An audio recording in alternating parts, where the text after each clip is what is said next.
What's up everyone, it's the Cash Comrades, and today we're going to address the elephant in the room. Now, I know YouTube doesn't want us using certain phrases, so we'll be very careful with our wording. The certain disease or pandemic that is currently sweeping the nation has obviously got most people wondering what to do with their finances. And as a result, us at the Cash Comrades are hoping to give you guys some advice and insight. Please know that we are not trained financial advisors, so as a result, we obviously recommend that you go seek financial advice from a professional. But while you're on YouTube, we just thought we would, in the spirit of togetherness and community and helping everyone out, just try and assist people with just our advice, as just regular people on what to do if you are facing financial issues or the potential prospect of financial issues with this current pandemic that's going on. As a result, let's get into it. We'll kind of do two scenarios. The first is if you are working and your take-home pay is greater than your expenses or equal to your expenses. And the second scenario obviously being what do you do if you're either not working or your take-home pay as a result of certain shutdowns amounted to less than what your expenses are. So let's go on with the first scenario. So you're still working, your take-home pay is greater than your expenses. This isn't a situation where while it's really good, you don't really want to be splurging. You want to be looking to the future. So the first thing you want to do is first, I would recommend that you write down what your take-home pay is and then figure out what your expenses are. It's surprising how few people have a budget and how few people actually know how much free cash they have after everything has been earmarked. So first, my advice is do a budget, figure out what your fixed expenses are, so things like rent, car payments, things like that, and then look at your variable expenses, things like food, discretionary spending, and then also look at what your luxury items are, so your subscription services, takeout. So once you have that, and you can figure out the difference between what your take-home pay and your expenses are, that should give you an idea of how much free cash flow you have. And now, the first thing that you want to do is you want to try and reduce those expenses to try and maximize your free cash flow. So things like especially during these difficult times, you might want to not take out as much. You'll obviously want to reduce any to the extent you can, and to the extent you can stay healthy. You want to reduce any variable expenses. So you obviously need food, and you obviously need things like that, but trying to reduce the variable expenses as much as you can. So utilities wise, it's starting to get warmer out. Rather than cranking up the AC, maybe opening a window. All these things sound small, but they add up over time. So now that let's say you can maximize your free cash flow by doing that, then now the next step is what do you do with that free cash flow. So the first thing I would recommend is create an emergency fund. People recommend 3 to 6 months. I think it's best to be 5 to 8 months would be a better range. If you can start building up your emergency fund, that makes a lot of sense.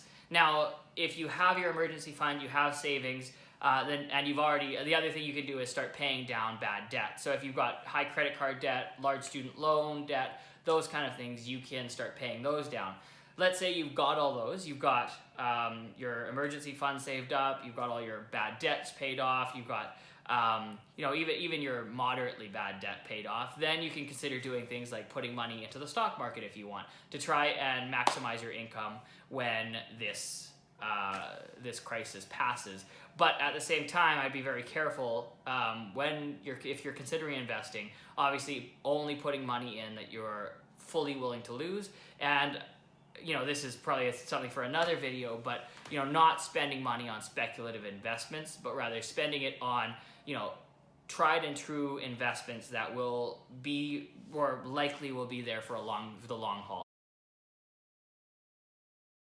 So now let's move on to the second scenario, which is a scenario where you're not making as much, or your take-home pay is less than your expenses. So you're in a deficit. Similar to in scenario one, what you want to do is you want to figure out how much your deficit is. So figure out what your take-home pay is, figure out what in the usual course your expenses are, both your fixed, variable, and luxury expenses, and then figure out what the delta between those are. So let's say you're taking home $1,000 and your monthly expenses without cutting back, etc., is $1,500.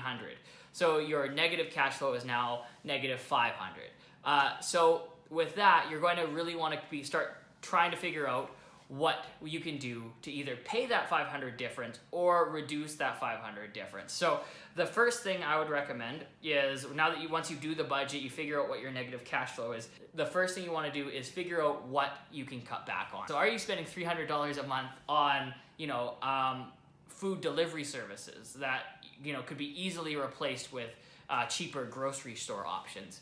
Are you spending, a couple $100s a month on subscription services? So things like that, things that are very easy luxury services that you can cut back on, do that first.